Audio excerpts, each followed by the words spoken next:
Okay, let's dive in. We're taking you back today, way back, to ancient India. Picture this. The Bhagavan, the Buddha, is staying near Mithila in this forest called Maghadevasuttaṃ. Mm-hmm. And then something kind of surprising happens. He just smiles. Right. Just a smile. But as Ananda, his attendant, points out immediately, this isn't trivial. No, not at all. Ananda knows that Buddhas, Tathagatas, they don't just smile for no reason. There's always something behind it. Exactly. It sparks Ananda's curiosity naturally. Yeah. He gets to ask why the smile, Yeah. Okay, let's unpack this. Why would the Buddha just smile? And that question, really, that's our starting point for today's deep dive. What's fascinating here is it's a classic setup, isn't it? This simple gesture of the smile, it immediately draws us into a story. A story that's going to reveal something profound. Definitely. It's about legacy, about how spiritual understanding itself can evolve over vast stretches of time. It signals a deeper meaning is coming. So that's our mission today, then, to follow the story the Buddha tells, explore this ancient lineage of practices, and figure out what it really means to uphold a, quote, beautiful practice, one that leads to ultimate liberation. Sounds good. Where does the Buddha begin? He starts with this ancient king of Mithila named Maghadeva, a really just and righteous ruler, apparently. Uh-huh.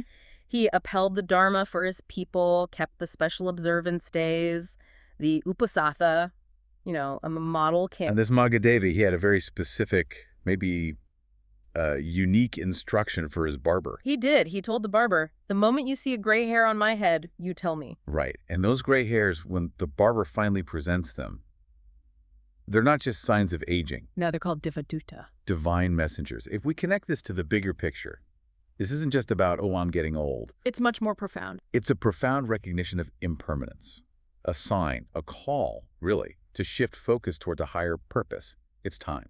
And Maghadeva's response, it's immediate, no hesitation. What's it do? He rewards the barber, gives him a whole village, which is pretty generous. Wow, okay. Then he installs his eldest son as the new king, shaves his own head and beard, puts on the saffron robes. Ah, so he renounces. Completely. Leaves the household life to become an ascetic. And guess where he goes? Let me guess. The Maghadevasuttaṃ forest. The very same one where the Buddha is telling the story. Full circle. Nice touch. But before leaving, he gives his son this really crucial instruction. He tells him to faithfully continue this beautiful practice. Cultivating. It implies something virtuous, auspicious, a good way to live. Exactly. And he adds this warning. Don't be the last person in our line to do this. Don't break this chain. Wow. So what was the practice he undertook as an ascetic? He cultivated the 4 Brahma Viharas. Ah, the divine abodes, loving kindness. Compassion, sympathetic joy, and equanimity. The text says he pervaded all directions, up, down, across with these states. A boundless, peaceful mind. Mm-hmm. A powerful meditation practice. And the timescale here is just, well, it's epic poetry timescale. Yeah, these numbers can be symbolic. 84,000 years as a prince, 84,000 as vice-regent, 84,000 as king, Yeah. and then 84,000 years as an ascetic practicing the Brahma Viharas. A lot of 84,000s. It really is. And the outcome of all this, rebirth in the Brahma world. Which is significant, a very high, blissful, heavenly realm, great merit. But crucially, it's still within the cycle of rebirth, samsara. It was not Nirvana. Right, that's a key distinction we need to hold on to. So Maghadeva sets the precedent. And the lineage continues. It does. His son follows the practice exactly, sees the gray hairs, tells his barber. Renounces, practices the Brahma Viharas. Gets reborn in the Brahma world. And this continues, generation after generation. For how many kings? Get this, 84,000 kings in total, each one repeating this cycle. Ruling, seeing the gray hairs, renouncing, practicing, achieving that Brahma world rebirth. 84,000. That's just... Dude. What's fascinating here is the sheer scale. An unbroken spiritual tradition maintained for potentially millions, if not billions, of symbolic years. The dedication is immense. It really makes you stop and think, what kind of society, what kind of deep-seated value system allows a practice like that to continue for so long? It's almost unimaginable continuity. It truly is. So does it ever end? It does. We eventually get to King Nimi. He was the very last king in this incredible line. And was he also righteous? Oh, yes. Just like his ancestors, upheld the Dharma, observed Uposatha, ruled well. And his virtue. Yeah. He gets noticed, right? Even in the heavens. Exactly. The story says the devas, the gods in the Tavatins, the heaven, were talking about him in their assembly hall, the Suhama hall. Praising him. Yeah, saying how great he was, how fortunate the people of Vidya were to have such a king. So this gets the attention of Saka, the king of the devas. It does. Sokka decides Nimi deserves a visit, so he sends his own charioteer, Matali, The divine charioteer. down to Earth to fetch King Nimi and bring him up to the Tabatimsa heaven. Wow. An invitation from the king of the gods. Pretty special. And Matali gives Nimi this interesting choice on the way up. Ooh. What's the choice? Matali asks, essentially, do you want to see the results of good deeds first, the heavens and pleasant realms, or the results of evil deeds, the hells and suffering realms? That's a significant choice. What does Nimi pick? He says he wants to see both. Both. This raises an important question. What does it signify about Nimi's wisdom, or maybe his character, that he sought to understand both sides, not just the pleasant stuff?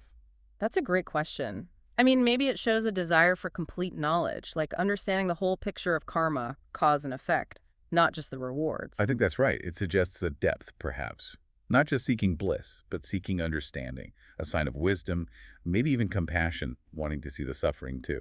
So Matali shows him both the hells and the heavens. Then they arrive at the Sudhama assembly.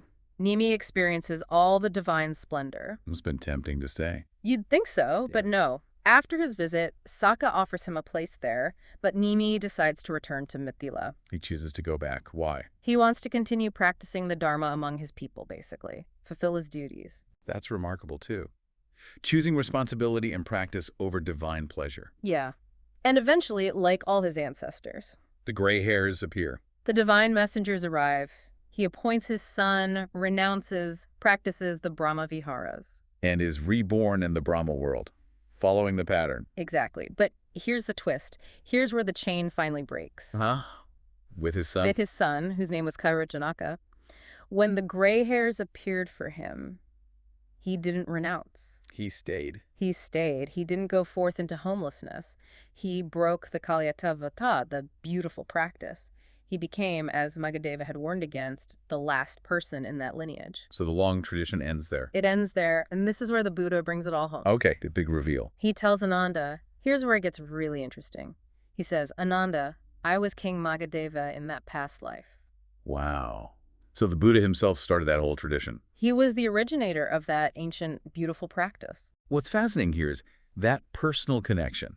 It's not just some old story he heard. It's his own history. It elevates the whole narrative, gives it immense weight. Absolutely. And it sets up the crucial comparison he wants to make. Between the old practice and his current teaching. Precisely. He says, look, that ancient practice, the one he started as Maghadeva, the one 84,000 kings followed, it was good. It was skillful. Led to the Brahma world, which is no small thing. Right. High rebirth, long life, bliss, definitely positive karma. But, and this is the absolute core of it, Here's the crucial distinction. the Buddha states very clearly that that ancient practice, good as it was, did not lead to the ultimate goal. It wasn't conducive to, and here's the list, complete disenchantment, dispassion, cessation, peace, direct knowledge, full awakening, nibbana. Nibbana, the end of suffering, the unconditioned, that old path of Brahmaviharas leading to the Brahma world, it couldn't get you there. It was limiting. It led to a high but still temporary state within samsara. Exactly. It was a path to a better existence within the cycle, not freedom from the cycle.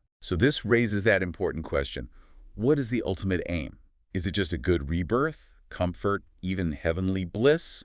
Or is it something far more profound, something permanent? And that leads him to present his current beautiful practice, the one he teaches now. Which is? This noble eightfold path.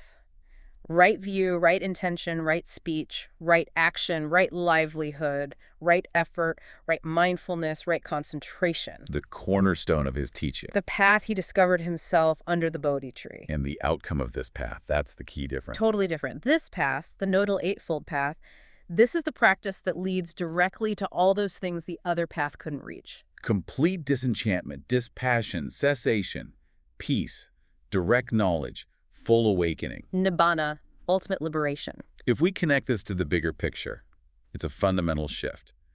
Moving from a practice that offers, let's say, temporary relief and a better cell in the prison of samsara, Yeah, nicer cell, maybe. to a practice that offers the key to get out of the prison altogether. Complete, irreversible freedom from suffering. That's a powerful analogy.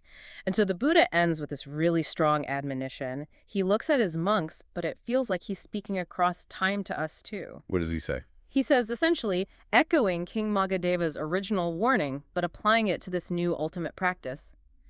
Do not be the last of those who break the chain. Don't be the one who lets this practice, the Noble Eightfold Path, die out. Uphold this legacy. Wow. So this whole deep dive, sparked by just a smile, Yeah. it's shown us this incredible evolution in understanding what counts as a truly beautiful practice. It moved from something ancient and venerable, leading to a good but temporary place. To the Buddhist path, the Eightfold Path, which offers the possibility of complete and final liberation. Which naturally raises an important question for you, for anyone listening. You are. What beautiful practices are you upholding in your own life right now? It's worth asking. Are they aimed mostly at, say, temporary comfort, a better situation in this life, maybe a good rebirth? Or are they genuinely oriented towards that deeper goal the Buddha pointed to, towards disenchantment, peace, wisdom, towards a more profound and lasting liberation from suffering itself? That's a really potent question to end on. It makes you think about legacy, doesn't it? Not just what traditions we inherit, but what path we consciously choose to follow and maybe pass on. Especially paths that promise genuine, lasting peace and awakening. Food for thought, definitely.